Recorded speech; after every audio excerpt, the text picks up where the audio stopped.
আমাদের সৃষ্টিকর্তা, এ পৃথিবীর পরিচালক, মানব জীবনের নিয়ন্ত্রক মহান রব্বুল আলামিন আমাদের আল্লাহ পবিত্র কোরআনের ২ নম্বর সূরা সূরাতুল বাকারায় উল্লেখ করেন, আর আমি অবশ্যই তোমাদেরকে পরীক্ষা করব কিছুটা ভীতি, ক্ষুধা এবং জানমাল ও ফলফলাদের স্বল্পতার মাধ্যমে, আর তুমি ধৈর্যশীলদের সুসংবাদ দাও। আমাদের রব এই আয়াতটিতে খুব গুরুত্ব সহকারে, খুব জোর দিয়ে বলেছেন যে তিনি অবশ্যই আমাদেরকে পরীক্ষা করবেন। অর্থাৎ এই বিষয়ে কোনো সন্দেহ নেই যে তিনি আমাদেরকে পরীক্ষা করবেনই করবেন। তিনি আমাদের পরীক্ষা অবশ্যই নেবেন।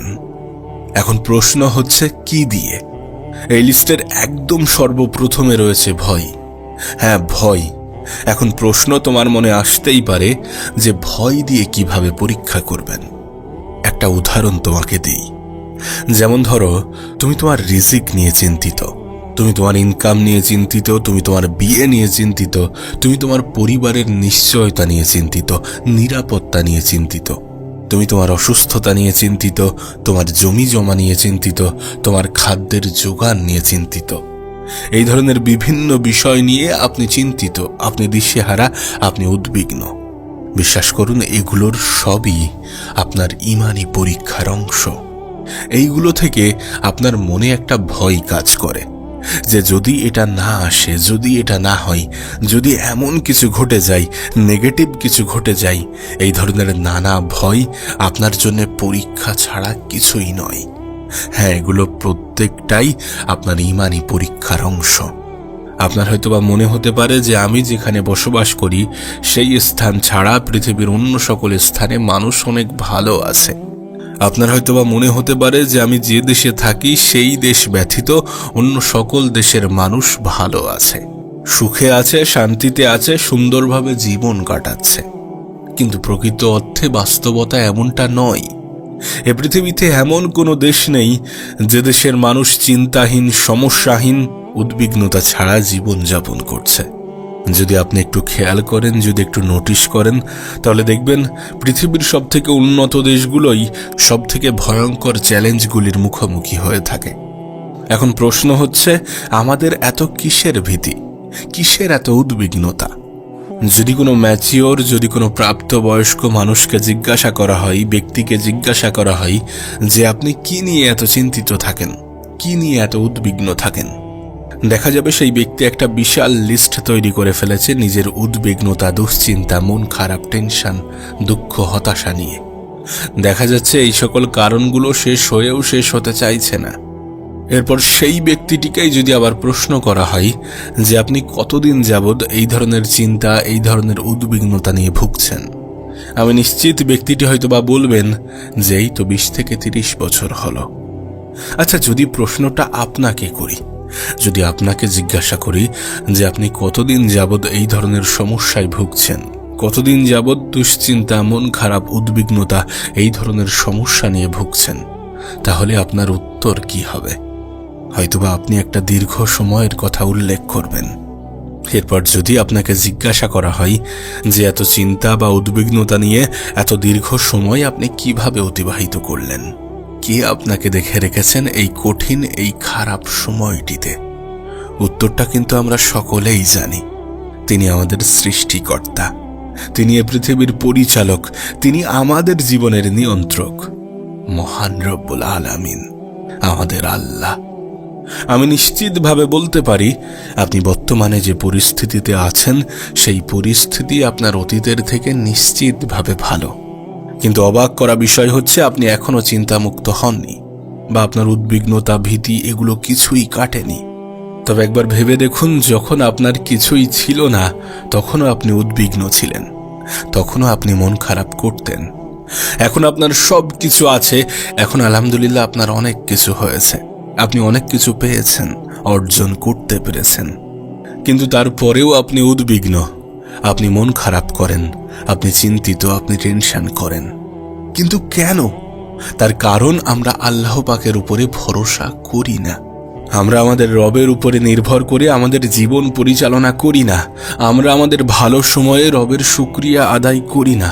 আমরা আমাদের খারাপ সময়ে একটু ধৈর্য ধরতে জানি না। আর এখানেই সব থেকে বেশি সমস্যা, এখানেই প্রধান সমস্যা। তাই বলবো, আল্লাহ পাকের উপরে ভরসা করুন। পবিত্র কোরআনে বর্ণিত আছে, চিন্তা করো না, আল্লাহ আমাদের সঙ্গে আছেন। এছাড়াও মহান রব্বুল আলামিন বলেন যে তোমরা ভয় করো না, আমি তো তোমাদের সাথেই আছি, আমি সব কিছু শুনি ও লক্ষ্য করি। একবার প্রশ্ন করুন নিজেকে, একবার নিজেকে প্রশ্ন করুন যে আমাদের এত চিন্তা কিসের, যখন স্বয়ং রব আমাদের সৃষ্টিকর্তা আমাদেরকে বলছেন যে তিনি আমাদের সঙ্গে আছেন, তিনি আমাদের সাথে আছেন, তিনি দেখেন, তিনি আমাদেরকে লক্ষ্য করেন। তাহলে আমাদের কিসের এত চিন্তা, কিসের এত মন খারাপ, কিসের এত হতাশা? আল্লাহর উপরে বিশ্বাস রাখুন এবং জীবনের সামনের দিকে এগিয়ে যান। মনে রাখবেন, জীবনের প্রতিটা ক্ষেত্রে, প্রতিটা সময়ে, প্রতিটা মুহূর্তে আমাদের যে ইমানি পরীক্ষার মুখোমুখি হতে হবে, সেগুলোর সবই আল্লাহর নিকটবর্তী হওয়ার পথ।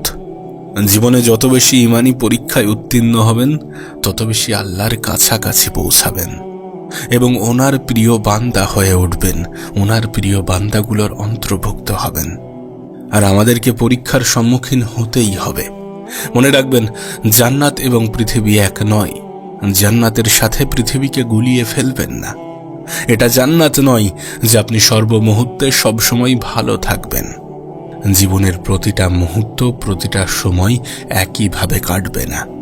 মহান রব্বুল আলামিন পবিত্র কোরআনের শুরুর দিকেই উল্লেখ করে দিয়েছেন যে তিনি আমাদেরকে পরীক্ষা করবেন, তিনি আমাদের অবশ্যই পরীক্ষা করবেন।